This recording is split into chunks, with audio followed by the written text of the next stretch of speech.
Hi everybody, it's time for your Farm and Ranch News, and today we're producing another program from this year's Montana and Wyoming Barley and Sugar Beet Symposium underway here in Billings, Montana, where one of this year's featured presenters is my good friend Luther Markwart from Washington, D.C., and the Executive Director of the American Sugar Beet Growers Association. Luther, there is some exciting news going on right now with the U.S. sugar beet industry. Give us a recap of last year's phenomenal year. Well, we've had just a great year. We had a phenomenal production year. Growers have been using the Roundup Ready technology. We had a great growing season. So a crop came out of the ground that was just wonderful. So we've had temperatures that are allowing us to process that crop very well. And prices are very good right now. So growers can look back on a great crop, some good prices now, and I think we're looking at a strong market going into the future. So on that front, growers can be very happy. Now, we have heard a little bit of news here of late regarding Roundup Ready sugar beets and biotechnology really across agriculture as a whole. Let's talk about some of the benefits, though. Stay away from the litigation, the benefits of Roundup Ready beets. Well, certainly it just brings a lot of benefits to growers. It's in terms of the environment, we're using a lot less harsh pesticides and herbicides as we go through this process.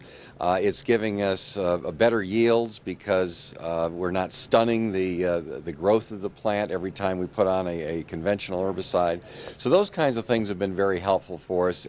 We're able to manage weeds much better than we have with our conventional herbicides. You know, as we talk about the U.S. sugar industry and beet farmers and cane farmers alike, it's important to point out that sugar growers here in this country still produce the highest quality product available.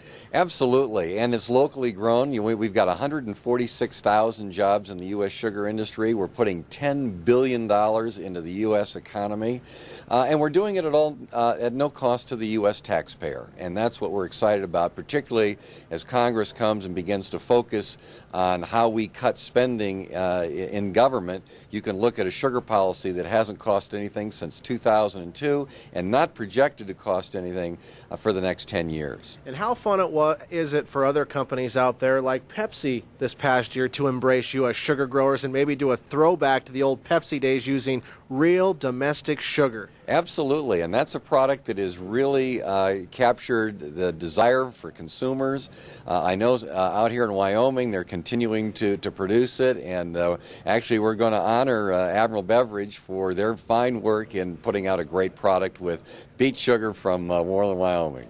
Well, thanks a lot for coming our way this week. Thank you. Great to be here. All right, Luther Markwart, the Executive Director of the American Sugar Beet Growers Association from Washington, D.C. Stay with us. We'll have a quick look at those ag markets right after.